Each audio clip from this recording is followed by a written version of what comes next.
नमस्कार। आज इस वीडियो में मैं शुक्र के ऊपर बात करने वाली हूँ और शुक्र जो है फिलहाल मीन राशि में स्थित है। आज का वीडियो खास तौर पर 2 चीज़ों के ऊपर बनाया जा रहा है। शुक्र जो कि असंगत स्थिति में चल रहे हैं काफ़ी दिनों से और अब वो अपनी उच्च राशि में भी प्रवेश कर चुके हैं।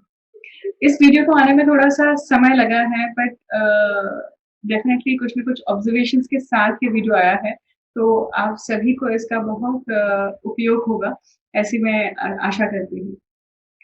जब हम ये वीडियो को शुरुआत कर रहे हैं, तो हम सबसे पहले जानेंगे कि शुक्र का अर्थ क्या है? शुक्र किस चीज़ के कारक हैं? आप सभी के जीवन में शुक्र क्या रोल प्ले कर रहे हैं? अब हम जब असंगत स्थिति की और उच्च स्थिति की बात करते हैं, तो असंगत और उच्च का मेलाप जो हो रहा है, वो कहाँ हो रहा है? वो हो रहा है मीन राशि में। मीन राशि आप सभी की पत्रिकाओं में क्या कर रही है? आप सभी की पत्रिकाओं में मीन राशि का क्या रोल है? मीन राशि का स्वामी जो गुरु है, उनका क्या रोल है? इसके ऊपर मैं ऑलरेडी एक वीडियो बना चुकी हूँ, जो मेरा पिछला वीडियो है वो गुरु के गोचर के ऊपर ही था। आप सभी में से अगर जिन्होंने नहीं देखा है वो ज़रूर चेकआउट करिए लास्ट वीडियो जो था। आप सभी का बहुत अच्छा प्रतिसाद मिला है, उसके लिए बहुत शुक्रिया। बहुत प्रोत्साहन मिलता है और आगे काम करने के लिए इस चीज़ के लिए। अब आगे बढ़ते हैं और बात करते हैं कि शुक्र की जो असंगत स्थिति है और वो उच्च राशि में है, उसका अर्थ क्या है? देखिए, शुक्र जो है वो अस्त हुए हैं 22 फरवरी 2021 से लेकर ये अस्त रहने वाले हैं 16 अप्रैल 2021 तक। इनका जो पूरा अस्त का ड्यूरेशन है वो 54 दिनों का है, लगभग 54 दिनों का है। इनका जो अस्त होने का ड्यूरेशन है वो लगभग 54 दिनों का है। शुक्र जो है वो इसके पहले कुंभ राशि में स्थित है, शनि की राशि में मित्र राशि में स्थित है और उसी समय पे ये असंगत भी हुए थे और उसके बाद में ये प्रवेश कर चुके हैं मीन राशि में, अपनी उच्च राशि में प्रवेश कर चुके हैं। मीन राशि में शुक्र जो है वो करीबन मीन राशि में शुक्र 17 मार्च 2021 को प्रवेश कर चुके हैं और ये 10 अप्रैल 2021 तक रहने वाला है। हम इस वीडियो पे क्यों बात कर रहे हैं? देखिए, शुक्र जो है शुक्र सभी अच्छी चीज़ों का, शुक्र सभी खुशियों के कारक है देखिए। शुक्र स्त्री के कारक हैं। शुक्र जो है वो प्लेज़र या कोई भी खुशियों के कारक हैं। हर प्रकार की लग्ज़री के कारक हैं। शुक्र डिटेलिंग को भी कहा गया है जो बहुत बारीकी जहाँ पे बहुत बारीकी रूप से सफाई दिखती है आपको या कोई भी चीज़ बहुत माइन्यूट फाइन ट्यून होकर आती है। तो जैसे क्लैरिफाइड बटर या घी को भी शुक्र से देखा जाता है क्योंकि सबसे सबसे ज़्यादा या सबसे बेस्ट फॉर्म जो है दूध का वो घी का है देखिए और घी के गुण इन सबको तो आप जानते ही हैं कि कितना गुणकारी है। उसी प्रकार से शुक्र जो है वो कला के कारक हैं, 64 कलाओं के कारक हैं। शुक्र जो है वो रिलेशनशिप के कारक हैं। हमारे जीवन में कोई भी रिलेशनशिप फिर चाहे वो हमारे माता-पिता से हो या हमारे पत्नी से हो या हमारे पति से हो या भाई-बहनों से हो, कोई भी किसी भी प्रकार के रिलेशनशिप हो, जिस रिलेशनशिप का नाम ही नहीं है, वो रिलेशनशिप भी किसी न किसी रूप में आप बंधे हुए हैं, वो भी रिलेशनशिप जो है वो शुक्र से देखी जाती है। अब देखिए बहुत सोचने वाली बात है कि जब किसी भी 2 व्यक्तियों के बीच में, किसी 2 जीवों के बीच में कोई भी एक आदान-प्रदान होता है, तो एक संबंध स्थापित होता है, उसके कारक शुक्र हैं। अगर वही शुक्र जब असंगत स्थिति में चले जाते हैं, तो क्या होगा? अब सबसे पहले असंगत स्थिति को समझ लीजिए। कोई भी ग्रह जब सूर्य के बहुत नजदीक चला जाता है बहुत नजदीक प्लस माइनस 10 डिग्रीज रहते हैं, हर एक की डिग्री वाइज थोड़ा सा डिफरेंस जरूर होता है और जब वो वक्री होते हैं तो वो डिग्रीज जो है वो कम ज्यादा भी होती हैं। परंतु अगर हम मोटे मोटे तौर पर सोच समझने की हम चेष्टा करें कि शुक्र ये जो असंगत हुए हैं तो ये इसको असंगत मतलब क्या बोलेंगे? अस्त मतलब ढलना।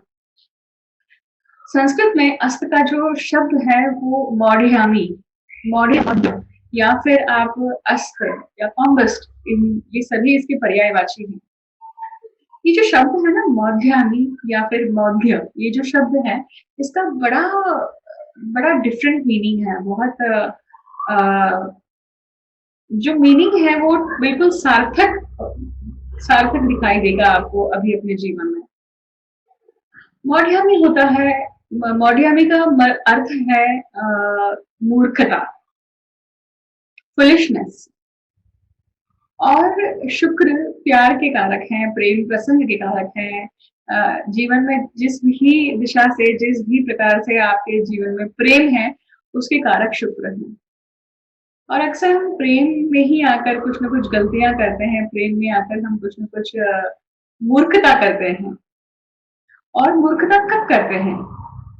देखिए, जिन लोगों की पत्रिकाओं में शुक्र कॉम्बस्ट है, अस्तंगत स्थिति में है, वो डेफिनेटली किसी न किसी ऐसे रिलेशनशिप में है जहां पे वो मूर्ख बन रहे हैं। देखिए, मूर्ख बनना गलत नहीं है। कभी कभी व्यक्ति जानबूझकर मूर्ख बनता है, कभी कभी व्यक्ति पर्याय नहीं है, कुछ हेल्पलेस हो चुका है, इसके कारण मूर्ख बनता है। और जब आपके पास पर्याय नहीं होता है तो आप बहुत बार वैसा बर्ताव करते हैं जो आपके आप नहीं चाहते हैं, फिर भी आपको वैसा बर्ताव करना पड़ता है। तो ये रिश्तों में बहुत ज्यादा देखने को मिलता है। फॉर एग्जाम्पल, आप जिससे प्यार करते हैं और फिर भी उनकी कोई भी ऐसी आदतें हैं जो आपको नहीं पसंद आती है, फिर भी आप सहन करते हैं कि नहीं? हस्बैंड वाइफ के बीच में ऐसी चीजें बहुत बार होती हैं कि हस्बैंड की बहुत सारी आदतें वाइफ को पसंद नहीं होती हैं, फिर भी वो उनके साथ में निभाह कर रही है। Same goes with husbands also. कुछ नेचर के ऐसे एट्रीब्यूट्स हैं, गुस्सा आना हो सकता है, या फिर बहुत ज्यादा टॉकेटिवनेस हो सकती है, या फिर बहुत ज्यादा सजना हो सकता है, या फिर बहुत ज्यादा किसी एक चीज के प्रति आकर्षण होना, या किसी एक चीज के प्रति झुकाव होना जो आपके दूसरे पक्ष को इग्नोर कर देता है। ऐसी कुछ अलग अलग हैबिट्स हो सकती हैं जिसके कारण आपके स्पाउस या आपके आप जिस रिलेशनशिप में हैं, आपके पार्टनर्स को दिक्कतें हो सकती है, फिर भी वो व्यक्ति आपके साथ रह रहा है। तो क्यों रह रहा है? देखिए, ये केस देखा जाए तो ये सभी के साथ में है। इसमें कोई रेशियो कम ज्यादा हो सकता है, परम्यूटेशन थोड़ा सा कम ज्यादा हो सकता है, आप हामी भी भरेंगे इसके लिए डेफिनेटली। परंतु क्या डिफरेंस है शुक्र अस्तंगत स्थिति में और शुक्र डायरेक्ट की स्थिति में? मतलब शुक्र अस्तंगत स्थिति में नहीं है तो वो शुक्र किस तरह से बर्ताव करेगा, और जो अस्तंगत स्थिति में है वो किस तरह से करेगा? अस्तंगत का अर्थ है वो ढला हुआ, क्योंकि सूर्य के नजदीक होने के कारण उसमें अपनी खुद की जो उसका खुद का प्रकाश है वो बाहर प्रस्फुरित करने में नहीं सक्षम है। इसलिए वो क्या हो जाता है कि सूर्य का जो प्रकाश है उसमें वो प्रकाश छुप जाता है। और जब ऐसी स्थिति बनती है तो जब इस स्थिति में शुक्र जो है अपनी खुद की ऊर्जा, अपनी खुद का प्रोजेक्शन देने में असमर्थ रहता है। और वही स्थिति बनती है जब जब शुक्र अस्त होते हैं। अब यहाँ पे शुक्र अस्त हुए हैं, वो भी अपनी उच्च राशि में आकर अस्त हो रहे हैं। तो मतलब उच्च राशि में मतलब सबसे ज्यादा कंफर्टेबल फील करते हैं और सबसे ज्यादा अच्छा फील करते हैं, और वहीं पे वो अस्तंगत भी है। तो आप क्या क्या मैम आपको अपने ऑब्जर्वेशन शेयर करूंगी कि जो इतने समय से शुक्र अस्त चल रहे हैं और आसपास जो मुझे देखने सुनने में मिला है, या जब भी मैंने पत्रिकाओं का विवेचन किया है, तो किस प्रकार की घटनाएं व्यक्ति सामने आकर व्यक्ति साझा कर रहे हैं और बताते हैं कि क्या हुआ है हमारा।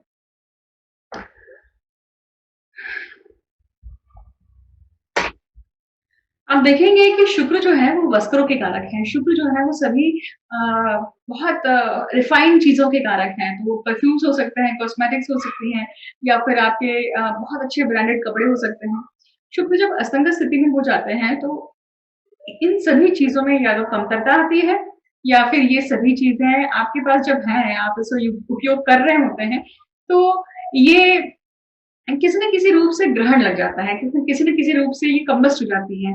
मतलब चलते-चलते आपका जो कुर्ता है वो अटक जाना, फट जाना, या फिर अच्छी खासी सुंदर सी साड़ी है जॉर्जेट की और आप जा रहे हैं और तार में आके फँस गई, या फिर पिन से फट गई। कुछ ना कुछ ऐसी चीज़ होगी कि आप उसे उपभोग तो कर रहे हैं बट उसमें नज़र लग जाती है। देखिए ये जो स्थिति है, जब भी कभी आपके साथ में ऐसा कभी हादसा होता है, वाकया होता है, तो आप ज़रूर नोटिस करिए कि उस वो कैसा टाइम पीरियड चल रहा है। अब देखिए मैंने जैसे कहा कि मौढ़ियामी मतलब मूर्खता। शुक्र का एक दूसरा हम पहलू देख रहे हैं कि जब शुक्र असंगत होता है तो वो आपको मूर्खता करने पर मजबूर कर देता है। मतलब किस प्रकार की मूर्खता? आप रिलेशनशिप में जब होते हैं तो बहुत बार आप ऐसी चीजें कर रहे होते हैं जो जिसमें आपको मूर्खता लगती है। आपको पता है कि ये सब चीजें करने के बावजूद भी आपका जो पर्पस है वो सॉल्व नहीं होने वाला है। आपको दिखाई देता है कि ऐसा बर्ताव करने से आप मूर्ख ही साबित होने वाले हैं। या किसी रिलेशनशिप में आप जब जाते हैं, आपको पता है कि उस रिलेशनशिप का कोई भी फ्यूचर नहीं है, फिर भी आप करे जा रहे हैं। तो ये जो स्थिति है, ये स्थिति जब शुक्र जब असंगत होता है तब बनती है। देखिए, मैंने मूर्खता की बात करी। मूर्खता इसमें भी आती है कि आप जानबूझकर अपने आप को इमोशनली हर्ट करते हैं। आपको पता है कि आप इस दिशा में जाने के बाद भी आपको कहीं न कहीं हर्ट या आपको दुःख मिलने वाला है, फिर भी आप अपने मोह को नहीं अवेर सकते हैं। क्यों? क्योंकि मोह भी शुक्र से आता है। जिस प्रकार से 6वें स्थान से 6 ऋपुओं को देखा जाता है, उसी प्रकार से ये 6 ग्रह जो है, ये 6 ऋपुओं को दिखाता है। जैसे जैसे देखिए शुक्र जो है वो मोह के कारक है। जैसे मंगल जो है वो मत्सर के कारक है। देखिए, अगर आप बुध के रिपु को जानेंगे तो वो जेलसी को दिखाता है। जैसे सूर्य है वो आपके ईगो को दिखाता है। इस प्रकार से ये षड रिपु जो है, ये छठवें स्थान से देखा जाता है। छठवें स्थान में मतलब छठवीं राशि में आके शुक्र जो है वो क्या होते हैं, नीच के भी होते हैं। तो ये कनेक्शन है। देखिए, जिसकी भी मीन राशि आपके 6वें स्थान में है, तो वो कहीं न कहीं आपको मोह की प्रॉब्लम ज़रूर देती होगी। इस तरह की छटाएँ आप देख सकते हैं, इस तरह का एक आवरण लेयर्स देख सकते हैं। अब आपका सभी का इंटरेस्ट इसमें होगा कि अब ये कॉम्बस्ट वीनस जो है या ये उच्च राशि में है, इसका अर्थ क्या होगा? और ये मेरे पत्रिका में क्या मुझे फल दे रहा है? ये मेरे लग्न के लिए या मेरी राशि के लिए मुझे किस प्रकार से फल दे रहा है? देखिए, एक स्थिति सबसे पहले ये समझिए कि शुक्र से शुक्र कितना है आपका। आपका जो नेटल शुक्र है, उससे शुक्र अगर दूसरा, चौथा, 8वां या 12वां चल रहा है, तो कहीं न कहीं आपको दिक्कतें देगा। कहीं न कहीं आपको प्रॉब्लम देने वाला है। चौथा शुक्र जो है वो आपकी मेंटल पीस को डिस्टर्ब कर देगा। 8वां शुक्र जो है वो कहीं न कहीं आपके अंदर जो भी स्ट्रगल चल रही है उसमें आपको और ज़्यादा जूझना पड़ेगा, आपको उसमें सफ़र करना पड़ेगा। ऊपर से ये कॉम्बस्ट है तो ये कहीं न कहीं इमोशनल जूझना दिखाई देता है, इमोशनल हर्टिंग दिखाई देती है। और वही अगर व्यय स्थान पे मतलब शुक्र से शुक्र व्यय स्थान पे आते हैं तो कहीं न कहीं ये दिखाता है कि आप किसी न किसी लॉस से गुज़र रहे हैं। देखिए, लॉस बहुत बार अच्छा भी होता है। क्यों? क्योंकि वो नया चैप्टर आपकी लाइफ में ओपन करता है। कोई भी चीज़ खत्म होना ज़रूरी है अगर कुछ नया चीज़ें शुरू होनी है तो। तो विनाश होना बहुत ज़रूरी है, तभी नई नई चीज़ों की नई चीज़ की उत्पत्ति हो सकती है। तो हर कोई चीज़ जो भी बुरी घटित हो रही है या पेन हो रहा है, इसका अर्थ ये नहीं होता है कि वो आपके आपके लिए आपको सिर्फ दुःख देने आई है। लॉन्ग रन में सोचिए कि आपके जीवन में अगर ऐसी कोई घटना हुई भी है, तो लॉन्ग रन में शायद वो अच्छा घटित होगा, उसका आपको बहुत अच्छा रिज़ल्ट मिलेगा। इस प्रकार से आप शुक्र के इस अस्तंगत स्थिति को समझ सकते हैं। अब देखिए, मैंने कहा आपको कि अस्तंगत स्थिति है और किसके कारण बन रही है? सूर्य के कारण बन रही है। अब हम एक नया एस्पेक्ट समझते हैं। सूर्य जो है वो किसके कारक है? सूर्य है आत्मा के कारक। हम सभी के जीवन में सूर्य आत्मा के कारक, प्राण तत्व के कारक हैं। सूर्य अगर एक दिन नहीं उगेंगे तो हमारा जीवन नहीं चल सकता है, क्योंकि हमारे जीवन में या हमारे अंदर जो प्राण है वो प्राण तत्व सूर्य से आते हैं। अगर किसी व्यक्ति की मृत्यु हो जाती है तो जब तक वो जिंदा है उसे नाम से पुकारा जाता है। जैसे ही उस जिस क्षण उसकी मृत्यु हो जाती है, लोग बोलते हैं बॉडी लेकर आओ। बोलते हैं कि नहीं? कटु सत्य है, पर जब तक आप में प्राण है तभी तक आपके अस्तित्व है, तभी तक आपका अस्तित्व लोग मान्य करते हैं। पर जैसे ही आप में प्राण नहीं रहेंगे, वो एक सिर्फ बॉडी रहेगी जिसको जल्द से जल्द लोग जला देना चाहते हैं। या दाह संस्कार कर देना चाहते हैं। तो समझने वाली बात ये है कि जब हम शुक्र की इस प्रकार की छटाएं देखते हैं, क्योंकि शुक्र जो है वो संजीवनी के भी कारक है। एक मृत व्यक्ति को ही संजीवनी दे सकते हैं। और हम बात कर रहे थे कि सूर्य से समीप जब शुक्र होते हैं, या सूर्य के समीप ही शुक्र और बुध होते हैं, आगे पीछे ही होते हैं देखिए। और सूर्य जो आत्मा के कारक है, आत्मा के पास शुक्र का रहना हो रहा है यहाँ पे। तो कहीं न कहीं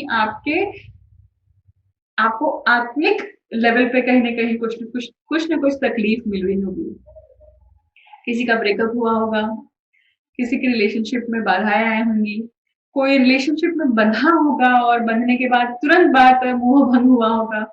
कुछ न कुछ इस प्रकार की घटनाएँ घटित हुई होंगी। शुक्र जो है, ये आपके प्यार को दिखाता है और सूर्य जो है वो आपकी ईगो को दिखाता है। तो आप हर्ट हुए हैं, या आपका ईगो हर्ट हुआ है, किस कारण? शुक्र के कारण, आपके प्यार के कारण, आपके मोह के कारण, आपके अटैचमेंट के कारण। अगर ऐसी कोई घटनाएँ आप सभी के जीवन में हुई है तो ज़रूर इस वीडियो के कमेंट सेक्शन में साझा कीजिएगा। ऑब्जर्वेशन जब भी मैं शेयर करती हूँ तो और आप सभी लोगों से हाँ भी भरते हैं उसे, और अपने विचार, अपने अनुभव व्यक्त करते हैं, तो बड़ा अच्छा लगता है। अगली बार शेयर करने में काफ़ी प्रोत्साहन मिलता है।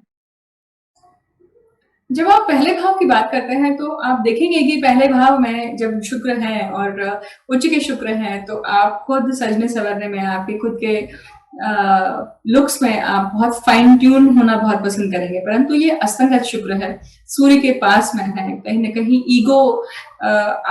ईगो और प्यार का समन्वय यहाँ पे दिख रहा है। और जब भी इस प्रकार की घटनाएँ घटती हैं, या तो दर्द होता है, कुछ न कुछ आपको पेन भी होता है, क्योंकि सूर्य जो है वो सेपरेटिव नेचर के हैं, वो आपको विच्छेदन का एक रूप देते हैं। तो ये कहीं न कहीं आपके, जैसे मैंने शुरुआत में समझाया है कि प्रेम प्रसंगों के कारण आपका जो ईगो हर्ट हुआ है, आपको किसी ने रिजेक्ट किया है, आपको किसी ने नकारा है, ऐसी फीलिंग आएगी आपको।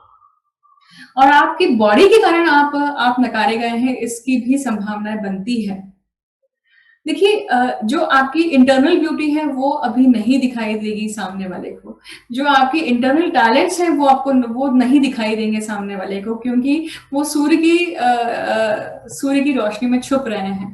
हालाँकि आप देखेंगे कि सूर्य जो है जब लग्न में होते हैं तो वो कहीं न कहीं आपको प्रकाश में डाल देते हैं। आप बहुत हाइलाइट ज़रूर हो जाते हैं, बट किस रूप में हाइलाइट हो रहे हैं? क्या उस हाइलाइट होने का आपको कुछ फ़ायदा हो रहा है कि नहीं हो रहा है? ये स्थिति है। तो लग्न में जब शुक्र हैं तो इस प्रकार की घटनाएँ घटित हो सकती हैं। क्या होता है, ज़रूर अपने इवेंट्स शेयर कीजिएगा। बात करते हैं दूसरे भाव में जब शुक्र हैं तो क्या होगा? अब दूसरे भाव में शुक्र है, इसका मतलब है कि आप कुंभ लग्न के हैं। कुंभ लग्न के जातकों के लिए ये जो शुक्र है ये उनके दूसरे भाव में है, और दूसरे भाव में जब शुक्र आएगा तो आपकी सिंगिंग की स्किल को बढ़ाएगा। देखिए, सिंगिंग की स्किल को, या फिर आपकी बातचीत को, या फिर आपकी वाणी को, अगर या आपके कुटुंब स्थान में, आपके कुटुंब में कोई न कोई अच्छी एक घटना घटित हो सकती है, शादी-ब्याह के मौके बन सकते हैं, परंतु यहाँ पे ये शुक्र जो है ये असंगत है। तो इसका अर्थ हुआ कि कुछ न कुछ घटित हो रहा है, परंतु उसमें एक ट्विस्ट है। वो आसानी से नहीं हुआ है, उसमें कोई न कोई आपका एक अ, घटनाएँ घटित हुई हैं, कुछ स्ट्रेंज एलिमेंट्स हैं, या फिर बहुत मुश्किलों से वो चीज़ घटित हो रही है। कुटुंब स्थान है इसलिए भी। अब आप देखेंगे कि शुक्र इनके पत्रिका में, मतलब कुंभ लग्न वालों के लिए आप देखेंगे कि जो शुक्र हैं, ये उनके भाग्येश हैं और चतुर्थेश हैं। तो पिता और माता दोनों के ही स्वामी हो जाते हैं शुक्र यहाँ पर, और जो कहाँ पे आके बैठे हुए हैं, दूसरे स्थान में, मतलब मारक स्थान में बैठे हैं। तो आपको अपने पेरेंट्स का भी ख्याल रखना चाहिए। डेफिनिटली ये टाइम पीरियड होगा कि जब आपकी माता का कुछ न कुछ दाँतों से संबंधित कुछ चीज़ें चल रही होंगी, और वो चेहरे से संबंधित कुछ न कुछ अपना ट्रीटमेंट करवा रहे होंगे। जो भी होता है ज़रूर शेयर करिए, कि इवेंट्स अगर ऐसे कुछ होते हैं तो शेयर करिए वीडियो के कमेंट सेक्शन में। एक और चीज़ हो सकती है कि दूसरे स्थान में, धन स्थान में है ये शुक्र, और ये शुक्र जो है ये भाग्येश है, तो भाग्य से कुछ न कुछ धन का लाभ होना, इसके भी चांसेस बनते हैं। अब देखिए तीसरे भाव में जब शुक्र की स्थिति है तो क्या होगा? मतलब आपका लग्न क्या हुआ? आपका लग्न हुआ मकर।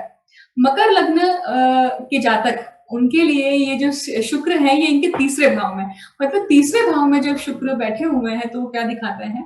वो ये दिखाते हैं कि आपके सिबलिंग्स के साथ में आपका मिलना-जुलना काफ़ी बढ़ रहा है, या ये हो सकता है कि आपके सिबलिंग्स के साथ में, अब आप कौन हुए यहाँ पे? मकर लग्न है तो शनि आप हुए हैं। अब शनि की स्थिति कहाँ है? खुद मकर में, मकर राशि में स्थित है, और शुक्र मतलब आपके शुक्र जो है वो तीसरे भाव में है, मतलब आपके सिबलिंग्स जो है काफ़ी हाइलाइट होंगे अभी फिलहाल आपके जीवन में, आपके आपसे कुछ न कुछ उनका बहुत ज़्यादा मिलना-जुलना, या ये हो सकता है, संबंध बन सकता है। आपके टैलेंट्स, आपका उपदेश, आपकी कही हुई बातें, आपका आपका पराक्रम, आपकी की हुई करेज, आपके करे हुए मेल्स, ईमेल्स, या आपके करे हुए किसी भी प्रकार के एफर्ट्स जो है वो काफ़ी अभी हाइलाइट हो सकते हैं। बट बहुत सिल्वर लाइनिंग है इसमें, आपको समझना होगा कि कहीं न कहीं एक ट्विस्ट बना रहेगा इसमें, कहीं न कहीं कुछ न कुछ असंगत, मूर्खता मत करिएगा, जो भी आप भेज रहे हैं, जो भी आप कर रहे हैं, जो भी पराक्रम दिखा रहे हैं, उससे जाँच-पड़ताल करके फिर करिए। क्योंकि हो सकता है कि ओवर कॉन्फिडेंस होने के कारण आप मुँह की खाने पड़ जा सकती है, या फिर कुछ न कुछ ऐसी चीज़ घटना घटित हो सकती है कि आपका कॉन्फिडेंस शैटर हो सकता है। कॉन्फिडेंस किससे आता है? सूर्य से आता है, और ये कॉन्फिडेंस शैटर होने की भी संभावनाएँ दिखती हैं। अब आप देखेंगे कि यही शुक्र जब आपके चौथे भाव में आते हैं, तो चौथा भाव आपकी माता का है, आपके आपके मेंटल पीस का है, आपके शांति का है, आपके व्हीकल का है, आपके घर का है, तो डेफ़िनेटली शुक्र का यहाँ पे आना, कुछ न कुछ आपके घर में रेनोवेशन करना, या फिर रेनोवेट करते-करते कुछ न कुछ चीज़ें टूट जाना, कुछ न कुछ चीज़ों को बड़ा, आपने एक सुंदर सा कॉस्टली सा कुछ वास लाया हो, या फिर कोई सुंदर सी पेंटिंग लाई हो, और लाते-लाते उसमें एक दरार पड़ गई हो, या उसमें लाते-लाते कुछ ऐसी चीज़ें घटना घट घट गई हो कि आप कुछ कुछ बहुत कीमती सा का सामान ला रहे हैं, बट उसमें एक नुक्स लग जाए। तो इस तरह की घटना हो सकती है कि जिससे आपका मेंटल पीस या आपका मन अशांत हो सकता है। देखिए, एक और चीज़ समझना चाहिए कि शुक्र जब चौथे भाव में होता है तो वो माता से काफ़ी लगाव देता है, और ये समय है कि जब आप अपनी माता के साथ में आपको टाइम स्पेंड करना चाहिए, आपको ज़्यादा उनको अटेंड करना चाहिए। वृश्चिक लग्न की बात करते हैं, क्योंकि हम पंचम भाव के शुक्र की बात कर रहे हैं। पंचम भाव में जब शुक्र है तो ये, और सूर्य के साथ में है, वृश्चिक राशि के लिए ये टाइम पीरियड बहुत बहुत बहुत डिफिकल्ट सा हो सकता है, क्योंकि पंचम भाव किसका है? रोमांस का है, अफेयर्स का है, आपके प्रेम संबंधों का है, आपके बच्चों का है, संतति का है, और वहीं पे उच्च का शुक्र अस्तंगत होकर सूर्य के साथ में बैठा हुआ है, तो ये कहीं न कहीं स्थिति बनाता है कि आप देखिए, बहुत सारे अलग-अलग छटाएँ हैं। संतति के साथ में, आपके बच्चों के साथ में आप बहुत एक अलग लेवल के कनेक्शन को जोड़ रहे हैं, जोड़ेंगे आप, या फिर कोई कोई अलग-सी घटनाएँ आपको एक ध्यान में आएगी। वही जो लोग प्रेम प्रसंगों में हैं, वो आप देखेंगे कि कहीं न कहीं आपका एक मोह भंग हुआ है, और किस कारण हुआ है? आपका मोह भंग ईगो के कारण हुआ है, प्यार का जो एक संबंध है, उसमें कुछ न कुछ दरारें आई हैं। पंचम भाव स्किल्स का भी है, तो स्किल सेट आप कुछ न कुछ डिफाइन ट्यून कर रहे हैं, बट आपको अपने टीचर से ही कुछ न कुछ डाँट खानी पड़ रही है। क्यों? क्योंकि आप उनकी एक्सपेक्टेशन पे खरी नहीं उतर रहे हैं, इसलिए। तो इस तरह की कुछ घटनाएँ हो सकती हैं। ये पंचम भाव जो है ये आपके सप्तम भाव से 11वां भाव है, तो ये कहीं न कहीं बिज़नेस के लिए भी आपको एक अच्छी कंडीशन ज़रूर बनाता है, but again one underlining statement हमेशा रहेगा, क्यों? क्योंकि ये असंगत स्थिति में है, इसलिए। असंगत स्थिति में शुक्र जो है वो पूरा-पूरा परिणाम नहीं दे पाएँगे, इस चीज़ को आपको याद रखना पड़ेगा। बट ऐसा नहीं कि परिणाम नहीं मिलेगा, आपको अपने एफर्ट्स करते रहने हैं। तुला लग्न की बात करें तो ये शुक्र जो है उनके छठवें भाव में है, और छठवें भाव में मतलब छठवें भाव का जब शुक्र होता है, ये उनका भाव है ही नहीं, देखिए, क्योंकि डिस्प्यूट की जगह पर शुक्र का क्या काम, देखिए, क्योंकि छठवां भाव डिस्प्यूट का है, लीगल बाइंडिंग्स का है, लोन्स का है, इन सभी का भाव है, और वहां पर शुक्र का कोई काम नहीं है। और शुक्र जब ऐसे भाव में आते हैं तो वो बड़े अनकंफर्टेबल फील करते हैं। और वही सूर्य भी है, तो वो सूर्य कौन है? वो लाभेश है, और शुक्र यहाँ पे लग्नेश है। लाभेश और लग्नेश दोनों साथ में छठवें भाव में आ रहे हैं, मतलब नौकरी से संबंधित कुछ न कुछ आपके लिए घटना अच्छी घटित हो सकती है, और कोई स्त्री से आपको कुछ न कुछ अच्छा परिणाम मिल सकता है। परंतु यह है कि उस स्त्री को दुखी मत कीजिएगा, उनका डिसरिस्पेक्ट मत कीजिएगा, सम्मान कीजिएगा। वही अगर कन्या लग्न की बात करें, या कन्या लग्न के लिए अब देखेंगे कि सातवें भाव का जो शुक्र है वो स्पाउस, देखिए सातवां भाव स्पाउस का है, बिजनेस का है, आपके आप रोजमर्रा के जीवन में जो लोग मिलते हैं उनका है। देखिए अभी सामने वाली पार्टी स्ट्रांग है, परंतु असंगत भी है। उनकी सही छवि आपको दिखाई नहीं देगी, उनका सही जो एक रूप है वो दिखाई नहीं देगा, क्योंकि वो सूर्य की रोशनी में ढला हुआ है, वो ढका हुआ है। तो आप नहीं देख पाएंगे कि सामने वाला इंसान जिनसे आप बात कर रहे हैं, जिनसे आप डील करना चाहते हैं, या आप अपनी पत्नी से या पति से बात कर रहे हैं, तो उनके सही रूप को आप देख नहीं पाएंगे। सब कुछ अच्छा होते हुए भी कुछ नहीं अच्छा लगेगा, ऐसी स्थिति बनेगी। सब कुछ बड़ा अच्छा है, बिल्कुल पॉलिश्ड है, बिल्कुल, फिर क्या कमी है? फिर कुछ ना कुछ मिसिंग लग रहा है, ऐसा दिखाई देगा। वही अगर सिंह लग्न की मतलब बात करें, मतलब अष्टम भाव के शुक्र की बात करें, तो अष्टम भाव का शुक्र जो है वो पैतृक संपत्ति देने के लिए कारक बनता है यहाँ पर। परंतु सूर्य यहाँ पर है, और सूर्य उस भाव में आकर रोशनी भी डाल रहा है। तो जो भी आपके बहुत गड़ी हुई बातें हैं, जो जिसको आपने सप्रेस करके रखा हुआ है, आपको उसे अटेंड करना, उसको क्लोजर देना बहुत जरूरी है। बहुत बार हो सकता है कि जब शुक्र जो है, खास करके सिंह लग्न की बात करें, तो ये सिंह लग्न के स्वामी जो सूर्य हैं, इनके साथ में इनकी बनती नहीं है, देखिए। और खुद लग्नेश जो है वो यहाँ पे कहाँ बैठा हुआ है? अष्टम भाव में बैठा हुआ है, दशमेश के साथ में। मतलब व्यवसाय के लिए ये स्थिति बहुत अच्छी बनती है, परंतु आपके मेंटल सपोर्ट के लिए, आपके मेंटल स्टेट ऑफ माइंड के लिए, आपके इमोशनल स्टेट ऑफ माइंड के लिए डेफिनेटली ये थोड़ा सा रोलर कोस्टर राइड का के समान ही है। सो बी वेरी केयरफुल। आप अपना मन अध्यात्म की तरफ लगाइए, बहुत जरूरी है। कर्क लग्न की बात करें, तो ये जो शुक्र है ये उनके नवम भाव में है, और नवम भाव में मतलब पिता के स्थान पे है, आपके लॉन्ग जर्नीज के स्थान पे है, और या फिर आपके पत्नी के सिबलिंग्स के स्थान पे है। तो आप देखेंगे कि ये जो भाव है, इस भाव से आपको कहीं ना कहीं कुछ ना कुछ एक, देखिए एक और चीज यहाँ पे समझेगा कि कर्क लग्न वालों के लिए वृषभ राशि जो है, या 11वां भाव जो है वो बाधकेश होता है, और बाधकेश खुद कहाँ पे है? भाग्य स्थान पे बैठा हुआ है। किसके साथ बैठा हुआ है? दूसरे भाव के स्वामी के साथ में। तो मतलब अभी ये स्थिति हो सकती है कर्क लग्न के जातकों के लिए कि वो अपने एल्डर सिबलिंग्स के साथ में बहुत अच्छा टाइम स्पेंड कर रहे होंगे, न चाहते हुए भी उन्हें टाइम स्पेंड करना पड़ रहा होगा। डेफिनेटली इसकी स्थिति बनती है, क्योंकि और ये भी किस कारण बन रहा है? क्योंकि आपका एल्डर सिबलिंग या आपके सिबलिंग कहीं ना कहीं एक सेटलमेंट के कगार पर है, और आपके सपोर्ट के बिना वो चीज नहीं होगी। इसकी इसकी संभावनाएं ज्यादा बनती है। अपने घुटनों का ध्यान रखिए, अपने तलवों का ध्यान रखिए, अपने हार्मोन्स का ध्यान रखिए खास करके, क्योंकि सूर्य है तो वो कहीं ना कहीं ड्राइनेस भी लाएंगे आपके सूर्य इसमें, आपके हार्मोन्स के लेवल में।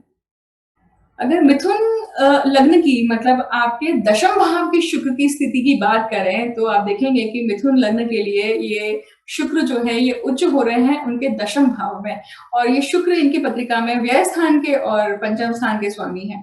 ये एक स्थिति जो है ये व्यवसाय के लिए बहुत अच्छी बनती है, परंतु आप देखेंगे कि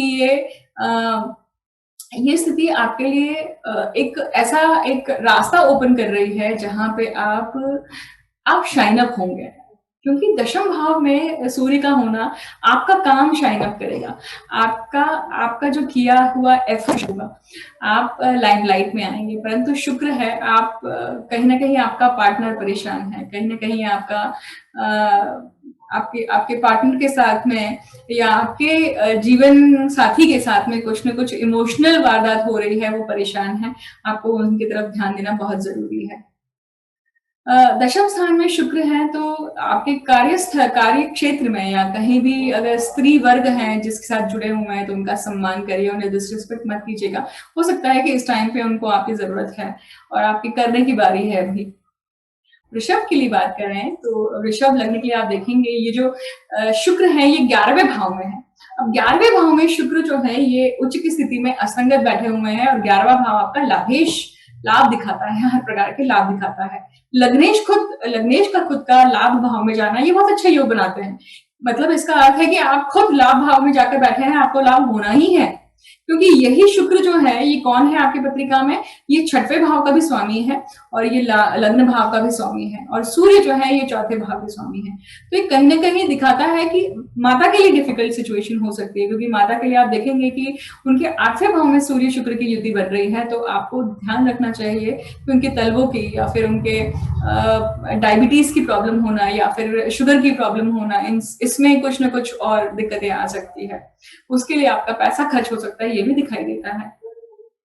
ये सिचुएशन भी हो सकता है कि अभी आप फिलहाल बाहर घूम रहे होंगे, आप खुद हॉलिडे पे होंगे और आप उसमें पैसा खर्च कर रहे हैं अपने स्पाउस के साथ में और अपने स्पाउस को लेकर एंजॉय कर रहे हैं, बट कहीं ना कहीं कुछ ना कुछ खटक रहा है, कुछ ना कुछ मिसिंग जा रहा है, किसी न किसी चीज की कसक है। हो सकता है कि वो आपके दिमाग पे किसी आपके जॉब का कुछ ना कुछ टेंशन आपके सर पे हो, या फिर आपके लोन का हो, या फिर किसी व्यक्ति का ये भी हो सकता है कि भाई कंसीव नहीं कर पा रहे हैं, बच्चा नहीं हो रहा है, या फिर शादी नहीं हो रही है, ये भी संभावनाएं हो सकती हैं। मतलब कुछ ना कुछ आपके दिमाग पे एक इमोशनल हैम्परिंग है। अंतिम लग्न की बात करते हैं, मेष लग्न की। मेष लग्न के लिए आप देखेंगे, अब मैं 12वें भाव के शुक्र की बात कर रही हूँ, तो ये काल पुरुष कुंडली भी बन जाती है। देखिए, काल पुरुष कुंडली में खुद शुक्र जो दूसरे भाव का और 7वें भाव का स्वामी है, ये कहाँ जाके बैठा हुआ है, 12वें भाव में बैठा हुआ है। शुक्र की ये स्थिति बहुत अच्छी मानी गई है, किसके लिए, अध्यात्म के लिए। और ऐसा कहते हैं कि जब शुक्र 12वें भाव में होते हैं, उच्च के होते हैं, तो बहुत सारे अफेयर्स होते हैं, बहुत सारे फिजिकल रिलेशनशिप्स होती हैं, बट ऐसा जरूरी नहीं है। शुक्र के साथ में यहाँ पे सूर्य भी है। सूर्य के लिए 12वें भाव में होना ये मरण कारक स्थिति बनाता है। क्यों? क्योंकि सूर्य यहाँ पे अच्छा फील नहीं करते हैं, मरण कारक स्थान है इनके लिए। तो सूर्य का यहाँ पे होना, वो अपने उच्च राशि से खुद कहाँ है, 12वें में बैठे हैं, तो ये शुक्र के लिए, मतलब ये सूर्य के लिए बहुत अच्छी स्थिति नहीं है। अब आप देखिए, सूर्य पंचम भाव के स्वामी है, इसमें पंचमेश, द्वितीयेश, सप्तमेश, ये सभी आपके व्यय स्थान में आके बैठे हुए हैं। तो ये कहीं ना कहीं आपको विच्छेद करवा सकते हैं, आपको बाहर ले जा सकते हैं, आपको फॉरेन ले जा सकते हैं, अपने मातृभूमि से दूर ले जा सकते हैं, अपने माँ से दूर लेके जा सकते हैं, बच्चों से दूर लेके जा सकते हैं। ये बच्चों से आपका 8वां स्थान है। देखिए, पंचम भाव से पंचमेश जो है वो अपने 8वें भाव में हो रहा है, तो आपको अपनी संतति का ध्यान रखना चाहिए, खास करके उनके हेल्थ का ध्यान रखना चाहिए, बहुत जरूरी है। क्योंकि अभी जो स्थिति बन रही है, ये दिखता है कि कुछ न कुछ इन सब चीजों को लेकर आप एक चिंतित हो सकते हैं। देखिए, ये सभी जो बातें हमने डिस्कस करी हैं, ये आपकी पत्रिका में या आपकी लाइफ में ये आपकी लाइफ में किस प्रकार से फलीभूत हो रही है, आपके ऑब्जर्वेशंस, आपके लाइफ में जो भी इवेंट्स हो रहे हैं, वो जरूर इस वीडियो के कमेंट सेक्शन में आकर शेयर कीजिएगा, साझा कीजिएगा, ताकि पुष्टि होती है और जो भी ऑब्जर्वेशन यहाँ पे शेयर किए गए हैं उसकी पुष्टि होती है, तो प्रोत्साहन मिलता है आगे और आपसे बात करने का। मुझे अंत तक सुनने के लिए बहुत बहुत धन्यवाद। मैं आशा करती हूँ कि ये जो शुक्र का गोचर है उच्च राशि में अस्तंगत स्थिति में, आप सभी में एक विजडम लाए, आप सभी में मौढ़्यहामी स्थिति से लेकर आपको एक उजागर स्थिति में लेकर जाए, ताकि आप कोई भी ऐसी, आप ही क्यों, मैं भी आप सभी में शामिल हूँ, हम सभी कोई ऐसी मूर्खता नहीं करें जिसके कारण हमारी आंखों में अश्रु आए। और मैं आशा करती हूँ कि आपको ये वीडियो पसंद आया होगा। अगर आपको ये वीडियो पसंद आता है तो लाइक, शेयर, सब्सक्राइब कीजिए और अपने कमेंट्स जरूर मेंशन कीजिए, अपने अनुभव जरूर मेंशन कीजिए। मुझे अंत तक सुनने के लिए बहुत बहुत धन्यवाद। मैं जल्द ही आप सभी से मिलती हूँ एक नए वीडियो के साथ में। आशा करती हूँ कि ये वीडियो आपको काफी हेल्पफुल रहेगा। All the best.